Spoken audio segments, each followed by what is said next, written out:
Bonjour à tous, Ludovic Leclerc, votre analyste pour Badger Investor, et voici la dernière mise à jour en vidéo pour l'année 2012, en tout cas, de l'or.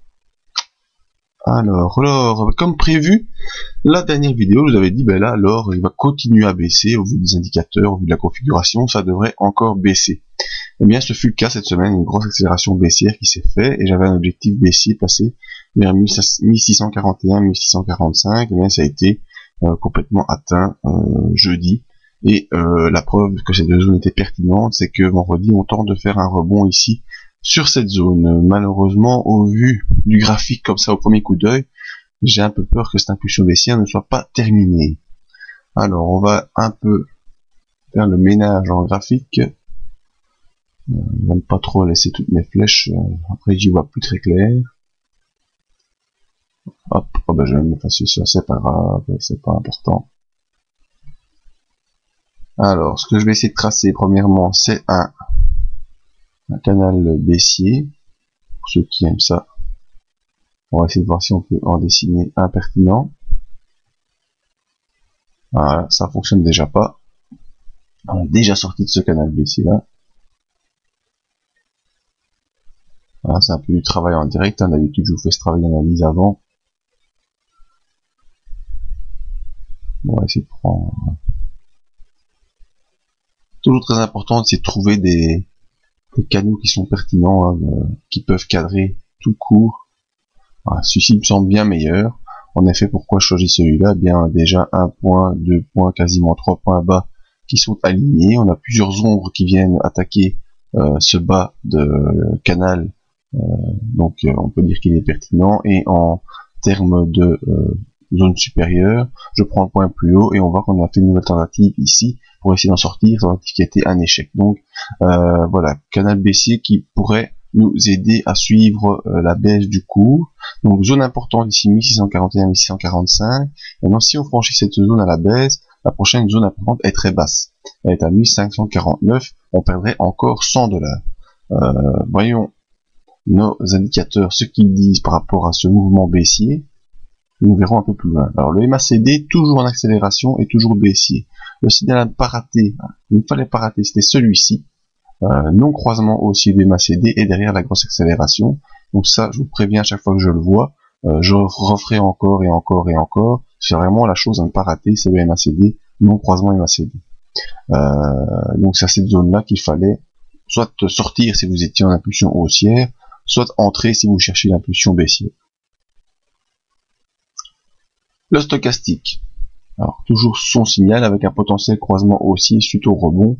Nous verrons début de la semaine prochaine si ce mouvement peut être suivi. Alors le RSI lui est passé dans sa zone d'accélération baissière et y est encore, donc cette accélération devrait se poursuivre. Les volumes qui étaient sans compter ce pic ici du 5 décembre, mais un volume qui restait stable, et on voit ici qu'on fait un nouveau pic très important de vente très très forte sur l'or. Donc c'est typiquement les grosses mains, ça c'est comme je les appelle, qui font des ordres très très importants. Vous voyez la différence qui se fait entre le 17 et le 20 là, c'est vraiment une très très forte poussée baissière qui s'est effectuée, et pour cela il faut que plusieurs personnes se mettent ensemble ou qu'une seule grosse personne puisse pousser le cours. Donc voilà, pour l'instant l'or en court terme toujours baissier et dans un canal baissier, l'indicateur nous montre que la baisse devrait se poursuivre.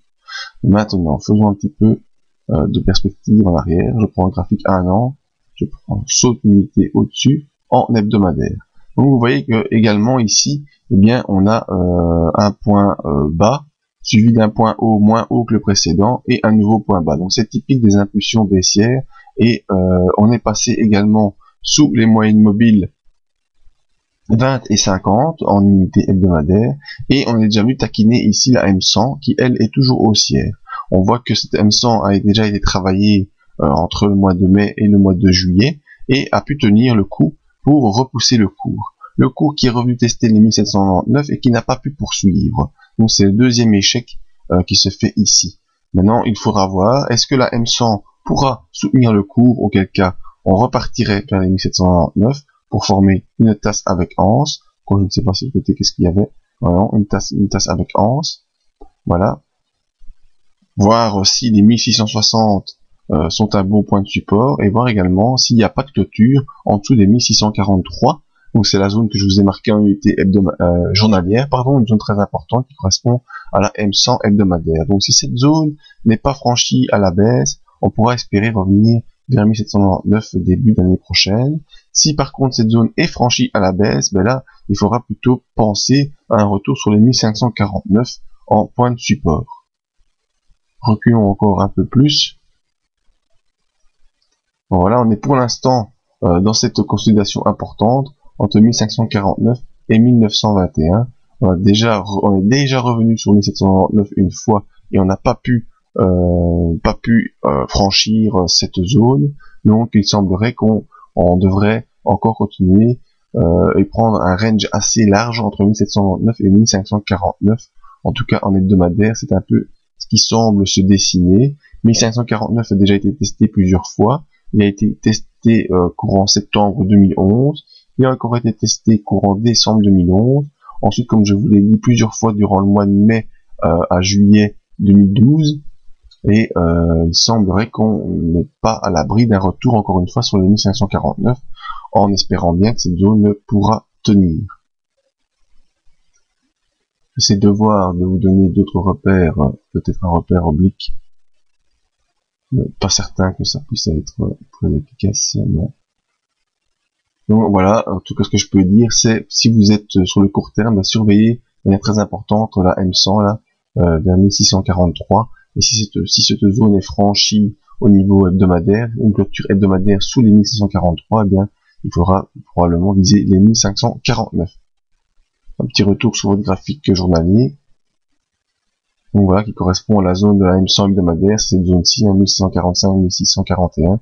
Si cette zone est franchie, eh bien, il faudra probablement penser à un retour sur les 1549 ici, et donc une poursuite du mouvement baissier.